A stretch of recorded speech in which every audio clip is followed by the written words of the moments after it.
everyone, welcome to class 8 sessions of subject geography and today we are discussing chapter number 5 and the chapter name is industries. This is your 8th session. तो बच्चों हम लोग class 8 का subject geography discuss कर रहे हैं और इस पे हम लोग chapter number 5 discuss कर रहे हैं.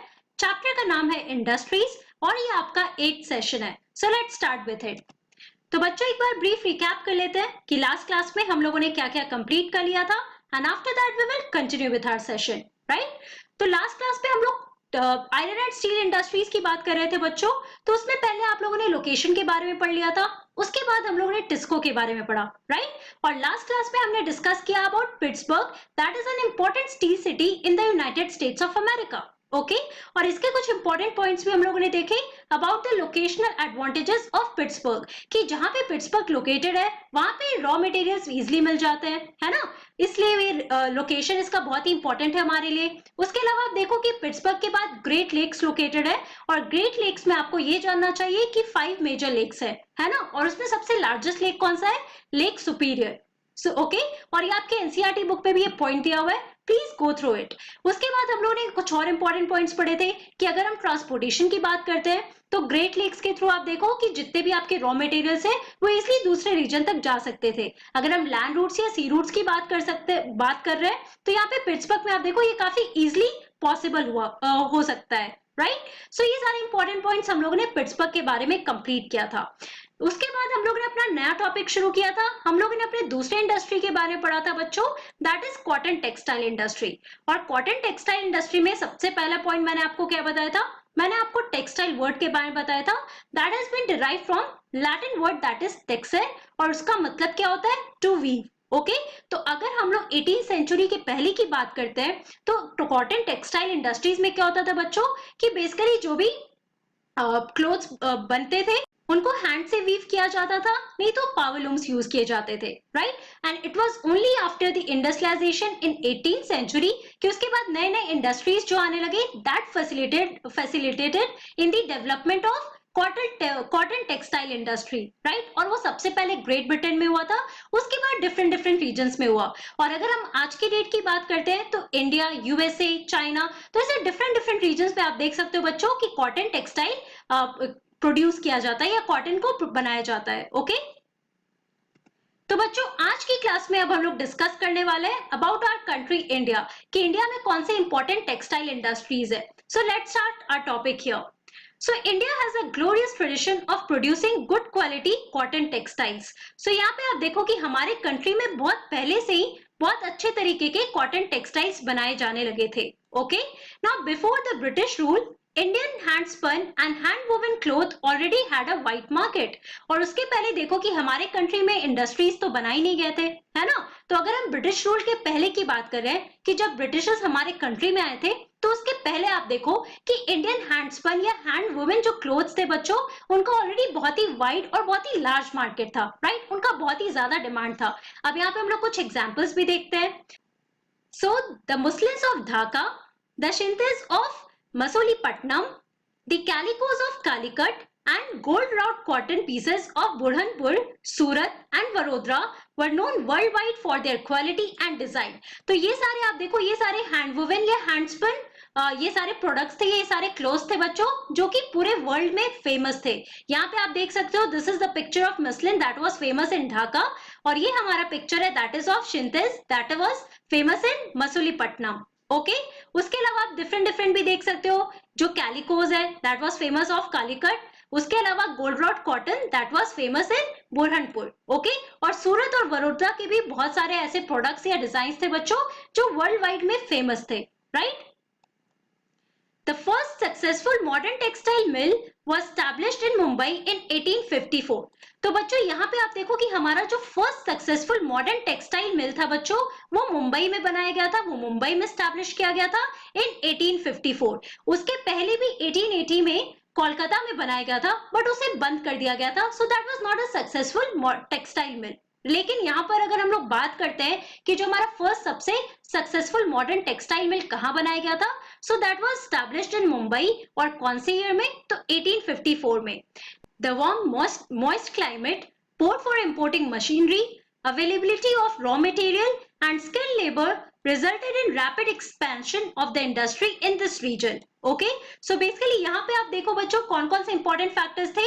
तो सबसे पहला फैक्टर है हमारा क्लाइमेट का, that is warm and moist climate. तो आपको ये भी पता होगा कि कॉटन ग्रो करने के लिए मॉइस्ट क्लाइमेट की भी जरूरत है और वार्म क्लाइमेट की भी जरूरत है ना। उसके अलावा आप देखो कि मुंबई पोर्ट के पास लोकेटेड है, सो ऑब्वियसली मुंबई के पास पोर्ट भी है, that was useful for importing machinery, right, कि बाहर से आप कोई भी मशीन्स जो भी यहाँ पे यूज किए जाएंगे इंडस्ट्री में उसको इंपोर्ट किया जा सकता है।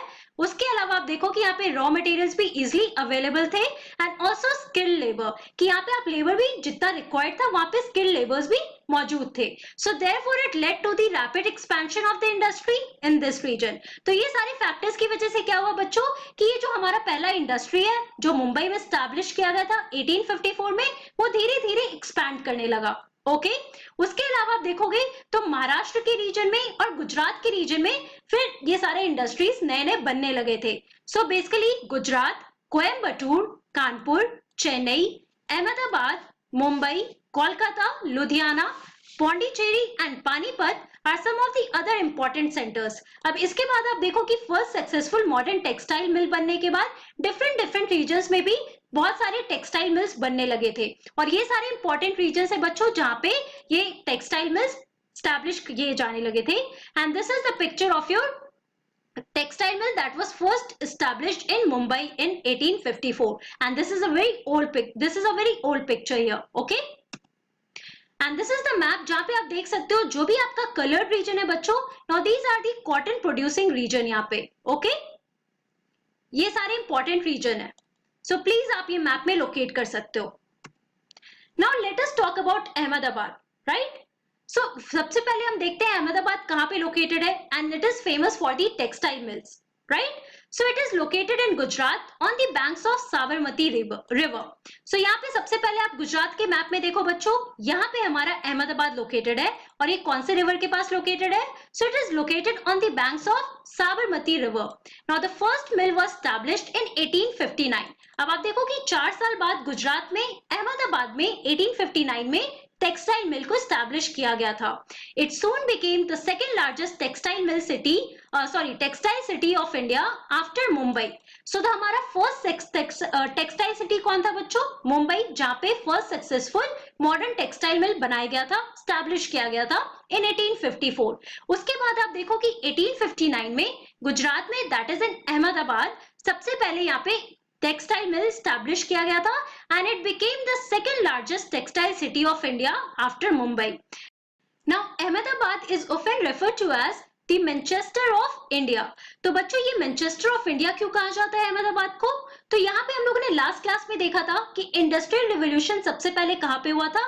ग्रेट ब्रिटेन में। ओके, और वहां का सबसे फेमस टेक्सटाइल मिल कौन सा है? मैनचेस्टर में, राइट। सो बेसिकली यहाँ की जो मैनचेस्टर की सिमिलैरिटी है बच्चों वो अहमदाबाद के टेक्सटाइल मिल में दिखने लगा था and that is why Ahmedabad is often referred to as the Manchester of India. Okay, so this is an important point that you have to keep in mind here. Also, Ahmedabad is situated in the heart of a cotton growing area. So because of the climatic conditions, यहाँ पे जो fertile soil है उसकी वजह से आप देखो अहमदाबाद कहाँ पे located है? So it is situated in the heart of a cotton growing area जहाँ पे easily cotton को grow किया जा सकता है। Now this ensures easy availability of raw material. अब यहाँ पे आप देखो कि textile industries अगर बन रहे हैं तो जाहिर सी बात है कि रॉ मटेरियल्स इनको इजिली मिल जाएंगे, है ना। और apart from that the humid climate is ideal for spinning and weaving. और यहाँ का जो ह्यूमिड क्लाइमेटिक कंडीशन है जहाँ पे मॉइस्चर कंटेंट बहुत ज्यादा होता है स्काई में, सो बेसिकली यहाँ का जो ह्यूमिड क्लाइमेट है बच्चों that is ideal for spinning and weaving process. The flat terrain and easy availability of land is suitable for the establishment of mills. उसके अलावा आप देखो कि फ्लैट टेरेन है इस पूरे रीजन में एंड ऑल्सो लैंड भी आपको यहाँ पे इजिली अवेलेबल है। So this is suitable for the establishment of mills in this region. The densely populated states of Gujarat and Maharashtra provide both skilled and semi skilled labour. और यहाँ पे आप देखो कि उसके अलावा रॉ मटेरियल्स, लैंड अवेलेबिलिटी, उसके अलावा फ्लैट टेरेन, राइट। तो इन सारे रीजन्स के अलावा भी आप देखो, ये इन सारे फैक्टर्स के अलावा आप देखो कि जो पूरा डेंसली पॉपुलेटेड रीजन है गुजरात और महाराष्ट्र का बच्चों, यहाँ पे आपको स्किल्ड और सेमी स्किल्ड लेबर भी मिलेंगे जो कि इजिली इन सारे टेक्सटाइल मिल्स में काम कर सकते हैं। राइट। सो ऑब्वियसली इस पूरे रीजन में आप देखो कि अच्छे से जो टेक्सटाइल मिल्स है वो एक्सपैंड कर सकते हैं। Okay, now this is a picture of your Ahmedabad, और यहाँ पे आप देख सकते हो this is the old picture of the textile mill that was established in 1859, right. तो बच्चों आज की क्लास में हम लोगों ने क्या पढ़ा? In today's class we discussed about cotton textile industry, और कॉटन टेक्सटाइल इंडस्ट्री में हम लोगों ने इंडिया के बारे में बात किया, और इंडिया में हम लोगों ने देखा कौन कौन से रीजन में कॉटन ग्रो किया जाता है ना। और अगर हम बहुत पुरानी टाइम की बात करते हैं, एंशियंट टाइम की बात करते हैं, तो बहुत सारे जो हैंडस्पन और हैंड वुमेन क्लोथ है बच्चों दैट हैड वाइड मार्केट, और मैंने आपको कुछ बेस्ट एग्जांपल्स भी दिए, for example Muslims of Dhaka, उसके अलावा बहुत कैलिकोज ऑफ कालीकट। तो ऐसे डिफरेंट डिफरेंट इंपॉर्टेंट जो क्लोथ्स थे बच्चों जो वर्ल्ड वाइड फेमस भी थे, है ना। उसके अलावा सूरत और वडोदरा के जो इंपॉर्टेंट डिजाइन थे या फेमस डिजाइन थे वो भी वर्ल्ड वाइड बहुत ही फेमस थे और डिफरेंट डिफरेंट रीजन्स में उसे भेजे भी जाते थे। ओके, उसके अलावा हम लोगों ने इंपॉर्टेंट पॉइंट पढ़ा अबाउट अहमदाबाद, कि अहमदाबाद, उसके पहले हम लोगों ने एक इंपॉर्टेंट पॉइंट पढ़ा था अबाउट द फर्स्ट मिल और the successful modern textile mill that was established in Mumbai in 1854। उसके पहले आप अपने एनसीईआरटी बुक में भी पढ़ोगे कि 1818 में कोलकाता में एक मिल एस्टैब्लिश किया गया था, बट उसे कुछ दिन बाद बंद कर दिया गया था, so that was not successful. Okay, then we talked about Ahmedabad, कि धीरे धीरे आप देखोगे कि गुजरात, महाराष्ट्र और इंडिया के डिफरेंट डिफरेंट रीजन्स में बहुत सारे टेक्सटाइल मिल्स बनने लगे थे। ओके, और अगर हम अहमदाबाद की बात करते हैं, सो it is located in Gujarat on the reverse of Sabarmati, on the banks of Sabarmati river. Okay, और कुछ इंपॉर्टेंट पॉइंट्स जो अभी हम लोगों ने अहमदाबाद के बारे में पढ़ा अबाउट द लोकेशन, कि जहां पे ये इंडस्ट्री बनाया गया था, जहां पे टेक्सटाइल मिल्स बनाए गए थे, तो उनका लोकेशन कैसे एडवांटेजेस है। Also because of the availability of raw material and also the land, कि वहां पे लैंड बहुत इजिली मिल जाता है, राइट। तो इसलिए इंडस्ट्रीज काफी अच्छे से बन सकता है, and that led to the expansion of textile mill in Ahmedabad. Okay, so these are some of the important points that you have to remember here while we are talking about cotton textile industry। तो बच्चों हम next class में हम लोग इसी topic को continue करने वाले हैं, हम लोग डिफरेंट रीजन्स के बारे में भी और पढ़ने वाले हैं। Okay, so that's all for today, thank you very much, have a nice day.